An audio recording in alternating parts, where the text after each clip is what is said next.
आज रक्षाबंधन है, पूर्णिमा भी है। इस मांगलिक अवसर पर आप सबको हार्दिक बधाई देता हूँ, शुभकामनाएं, मंगल कामनाएं।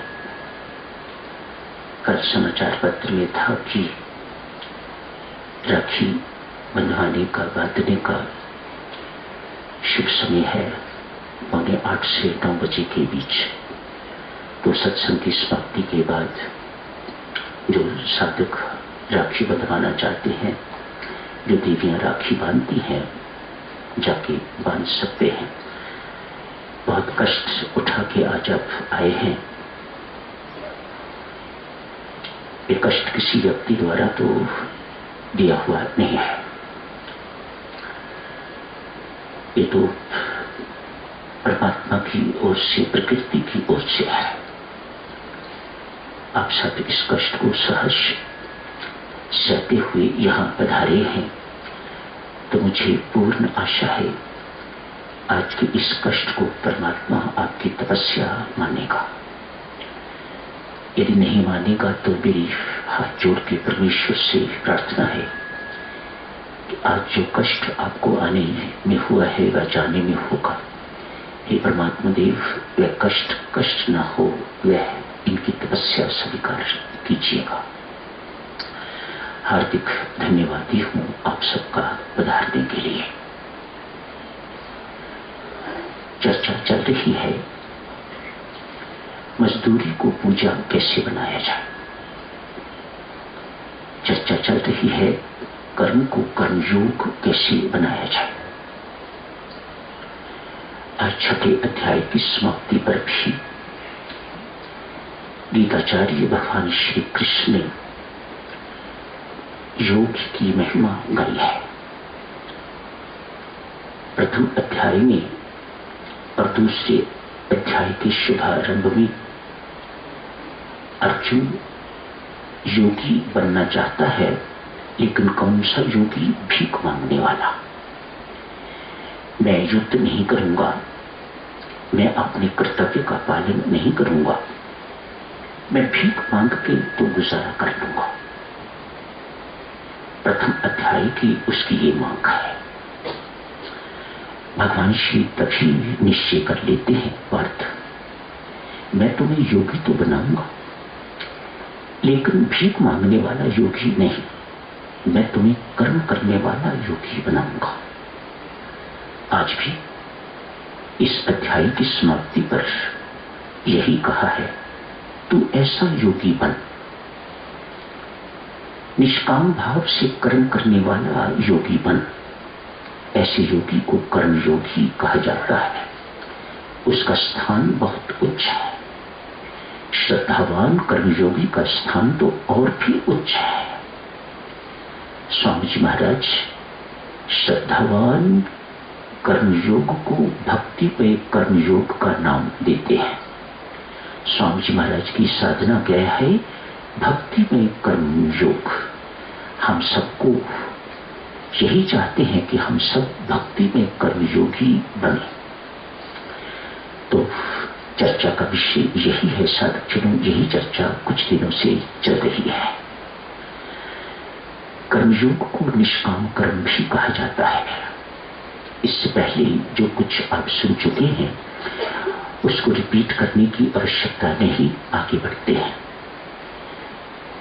कर्मयोग को निष्काम कर्म भी कहा जाता है, अर्थात बिना कामना के निष्काम, अर्थात कोई कामना न रख के कर्म को करना।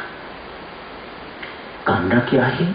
आपको पहले दिन कहा था, नाम इसके भिन्न भिन्न हो सकते हैं, अनेक हो सकते हैं, लेकिन एक संसारी की एक ही कामना है कि वह संसारिक सुख चाहता है।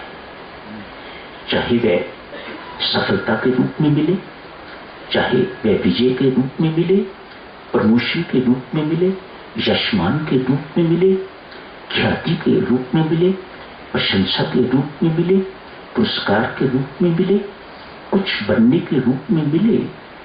कामना एक ही है साधकजनों, घुमा फिरा के इन सबसे क्या चाहिए आपको? आप संसारिक सुख चाहते हैं। संसारिक सुख सुविधा का होना ही कामना है।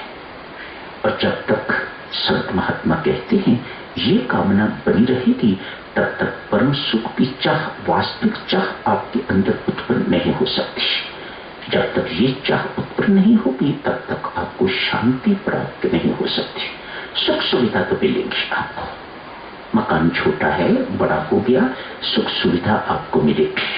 आपका पहले कामकाज थोड़ा था, आपने बहुत एक्सपेंड कर लिया है उसे, आप बहुत बड़े इंडस्ट्रियलिस्ट हो गए हैं, अनेक सारी आपकी फैक्ट्रीज हो गई हैं, शोरूम हो गए हैं, होटल हो गए हैं।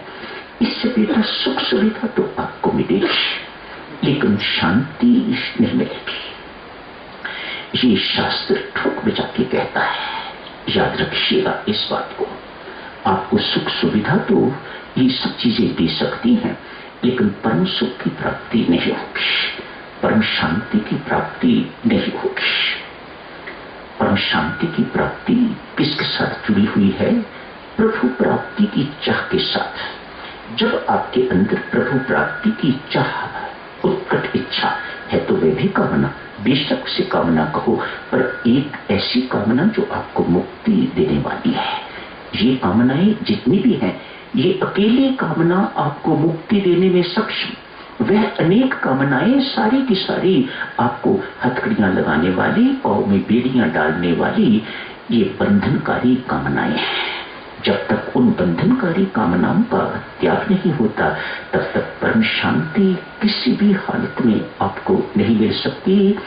ये स्क्रिप्चर्स, ये शास्त्र स्पष्ट करते हैं, गीताचार्य भगवान श्री कृष्ण स्पष्ट करते हैं। एक मोटर गराज, घर में गराज होता है, आप लोग कार खड़ी करते हैं। ये कैसे संभव हो, एक छोटे से दृष्टांत के माध्यम से देखिएगा। कामनाओं रहित कर्म कैसे हुआ करता है। एक गराज है, उसमें आप अपनी कार को पार्क करके रखते हैं। प्रथम अवस्था कार की है, ना मोटर चल रही है, ना पहिया चल रहा है, कुछ भी नहीं, खड़ी है कार। ना काम करने की कामना है, ना कर्म है। मेहरबानी करके बहुत आसान उदाहरण है, सबकी समझ में आने वाली। कार आपके गैराज पे खड़ी है, आपने उसको स्टार्ट भी नहीं किया, खड़ी है, तो ना कोई कामना है और ना ही कोई कर्म हो रहा है। आपने कार स्टार्ट कर दी है, चाबी लगाई, मोटर चलनी शुरू हो गई, लेकिन अभी पहिए हिलने शुरू नहीं हुए, कार अभी भी गैराज में है। कामना तो हो गई, लेकिन कर्म नहीं है। कामना तो है, लेकिन कर्म नहीं है।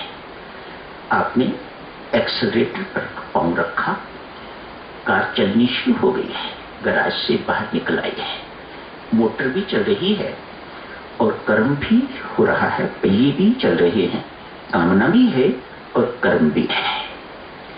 ढलान आ गई है, यहां से स्नो क्रस्ट से नीचे उतरो, आप लोग अपनी मोटर बंद कर देते हो।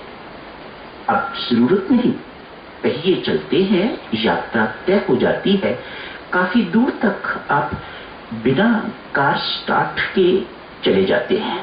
स्कूटर वाले भी ऐसे ही करते हैं, स्कूटर को बंद कर देते हैं और स्कूटर ढलान है, चलता रहता है, दूर तक बिना फिर स्टार्ट किए चलता रहता है। संत महात्मा कहते हैं यहां कामना नहीं है, कर्म हो रहा है। ऐसी अवस्था ही शांतिदायी अवस्था है।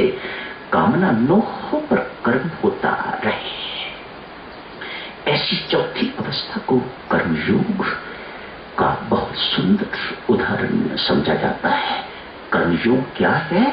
बिना कामना के जो कर्म होता है, जो कर्म किया जाता है, स्वतः स्वभावता, मुझे इससे सुख नहीं चाहिए, एक ही कामना है ना, मुझे इससे सुख नहीं चाहिए, सुख तो मेरी समझ में आ गया है, जितना सुख मैं औरों को दूंगा वह परमात्मा देव मुझे परम सुख का अधिकारी बना देगा, वह परमात्मा देव मुझे परम शांति अपने आप देगा, मुझे मांगने की जरूरत नहीं, मुझे क्या करना है? दूसरों को सुख देना है। अतएव संत महात्मा कहते हैं, साधकजनों, भक्तजनों, सदा याद रखो, सुख भोगने की चीज नहीं है, मत इसके पीछे पड़ो। सुख भोगने की चीज नहीं है, सुख बांटने की चीज है। बांटिएगा तो परम सुख आपके पीछे पीछे घूमेगा। वह परमात्मा देव का सुख, वह भक्ति का सुख, वह आनंद, परमानंद, परम शांति सब आपके पीछे पीछे घूमेंगे। क्यों? आप परमात्मा का दाहिना हाथ बन के तो काम कर रहे हो, दूसरों को सुख आप बांट रहे हो, दूसरों को शांति दे रहे हो, दूसरों को आनंद बांट रहे हो, तो परमात्मा आपको शांति एवं आनंद से, अपने प्रेम से माला माल कर देता है। बहुत अंतर है साधक। एक कर्मयोगी में जो निष्काम भाव से कर्म कर रहा है, बिना कामना के कर्म कर रहा है, संसार में विचर रहा है, और एक भिखारी कामना करके तो कर्म कर रहा है, उसे सकामी कहा जाता है। एक सकामी में और एक निष्कामी में माता कितना अंतर है, जमीन आसमान का अंतर हो जाता है। एक राजा के घर चलिएगा, एक राजा के घर में होंगे तो बहुत, 2 दासियां लीजिए, 2 सेविकाएं हैं राजा की सेवा में। एक तनख्वाह लेने वाली है और एक बिना तनख्वाह के राजा की सेवा करती है। एक को दासी कहा जाता है और दूसरी को महारानी कहा जाता है। कहां अंतर है?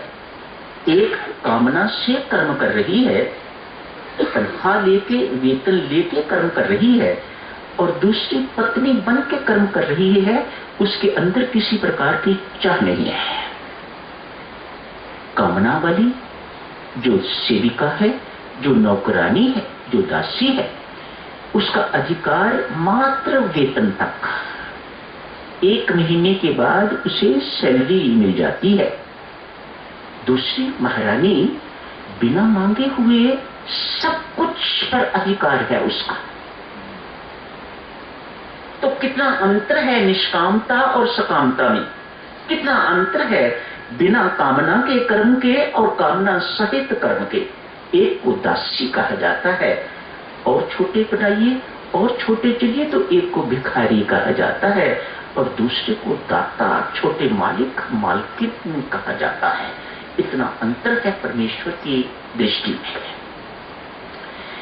जहां कामना होगी साधक, वहां आपका राग भी होगा और द्वेष भी होगा। आप चाहते तो सुख हो, लेकिन हमेशा सुख तो मिलता नहीं है। आपकी चाह की पूर्ति आपके हाथ में नहीं है। क्योंकि अपने हाथ में नहीं है, अतएव हर कर्म आपको सुख नहीं देता है ना। पक्की बात, हर कर्म आपको सुख नहीं देता। आप कर्म की चाह तो करने में स्वतंत्र हो, लेकिन वह कर्म देवी आपको सुख देगा या दुख, इस पर आपका अधिकार नहीं है। कल करेंगे विशेष रूप से चर्चा सुख एवं दुख की, पर आज यहां पर चूंकि आपका अधिकार बिल्कुल नहीं है कि इस कर्म से आपको सफलता मिलेगी या असफलता मिलेगी, सुख मिलेगा या दुख मिलेगा, अतएव कर्म करने में आपकी स्वतंत्रता है।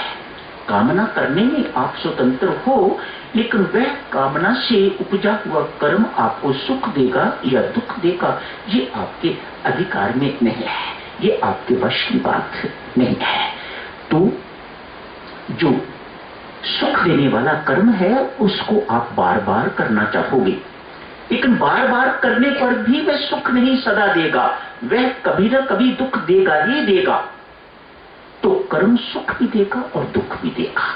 जिस कर्म के साथ आपकी प्रीति हो जाया करती है, राग हो जाया करता है साधकजनों, वह एक ना एक दिन दुखदायी बन के रहेगा, दुख देते रहेगा। अतएव इस संसार में कर्म तो करो, लेकिन चिपक के नहीं करना। एक शब्द याद रखो, कर्म किस लिए कर रहे हो? ये मेरा कर्तव्य है, मैं अपना कर्तव्य निभा रहा हूं। परमात्मा का दिया हुआ दायित्व है, मैं उसको निभा रहा हूं। कल्पना कीजिएगा, आप माई बाप अपने पुत्र की पालना बहुत प्यार से करते हो, पुत्री से कहीं अधिक। पुत्री की इतनी अच्छी ढंग से देखभाल नहीं की जाती जितनी पुत्र की जाती है। पुत्री तो बेगानी है, अपने घर चली जाएगी, अतएव उसकी बेचारी की बहुत पूछताछ नहीं होती। पुत्र की बांगड़ी होती है और पुत्र की पूछताछ भी, देखभाल भी विशेषता दी जाती है। यही तो है जो हमारी सेवा करेगा। जहां साधक जनों आपने सेवा की अपेक्षा रखी, आप क्यों कर्म कर रहे हो? इसलिए कि वह बड़ा होके हमारी सेवा करेगा, वहीं आप मार खा जाओगे। वहीं कर्म कर्तव्य नहीं बनके वहीं वह कर्म सकाम कर्म बन जाएगा और दुखदायी कर्म बन जाएगा। कौन जानता है कल को पुत्र सिर पर जूतियां मारेगा, घर से बाहर निकाल देगा, या घर में रह के हमारी सेवा करेगा। तो वह कर्म, आपका कर्म कर्मयोग नहीं रह सकेगा। जो पुत्र की पालना कर रहे हो, ये मेरा कर्तव्य है बस। तो ये कर्तव्य, ये कर्म कर्मयोग बन जाएगा। एक लेडी डॉक्टर अनेक बच्चों को, जितनी भी माताएं आती हैं गर्भवती बच्चों को जन्म दिलवाती हैं वहां पर। आज किसी एक महिला के घर 10 वर्ष के बाद पुत्र पैदा हुआ है। डॉक्टर रानी को पता है, पिछली हिस्ट्री का पता है, 10 साल के बाद इनके घर संतान पैदा हुई है। अतएव और तक ही ले जाके तो बाहर निकल के ऑपरेशन थिएटर से, तो पेरेंट्स को, मां को तो पता नहीं, वही देती होगी, लेकिन बाहर निकल के तो परिवार को बहुत बहुत बधाई देती है, पुत्र रत्न की प्राप्ति हुई है। इतनी सुनने की देरी है, घर सूचना जाती है, बैंड बाजा बजना शुरू हो जाता है, लड्डू बटने शुरू हो जाते हैं, एक खुशियों का माहौल शुरू हो जाता है। 2-4 दिन किसी कारणवश बच्चे और बच्चे की मां को अस्पताल में रखने की जरूरत पड़ी। 1 सप्ताह के बाद उस पुत्र की मृत्यु हो गई। डॉक्टर रानी आज क्या कहती है? आज दोनों, मां अंदर है, पिता बाहर है, परिवार बाहर है, इतना ही तो कहती हो ना। मुझे अफसोस है, बहुत कोशिश करने पर भी मैं आपके पुत्र को बचा नहीं सकी। मेहरबानी करके एक सफेद कपड़े में उस बालक को लपेट देती है डॉक्टर, और यही कहती है ना, मेहरबानी करके आप बच्चे को ले जाइएगा, कमरा खाली कर दीजिएगा, किसी नेक्स्ट पेशेंट को यहां आना है। उसे इस कर्म से, पुत्र के पैदा होने से और पुत्र की मृत्यु पर न हर्ष है न शोक है। वह सिर्फ अपने कर्तव्य का पालन कर रही है। घर में वह जाती है तो यदि ऐसा करती है तो वह कर्मयोग नहीं, वह कर्मयोगी है, लेकिन घर में जाके ये सब कुछ होता नहीं है। घर में जाके तो ये मेरी पुत्री है, ये मेरा पुत्र है, ये मेरा घर है, ये मेरा पति है, सब कुछ मेरा हो जाता है। वहां तो वह कर्तव्य पालन कर रही है अस्पताल में, लेकिन घर में ये कर्तव्य भूल जाता है। अतएव कर्तव्य का पालन करना देव सज्जनों है कर्मयोग। मोह ममता के जाल में फंसना है सकाम कर्म बंधन का कारण। परसों जारी रखेंगे साधक इस चर्चा को और आगे। आज यही समाप्त करने की इजाजत दीजिएगा। धन्यवाद।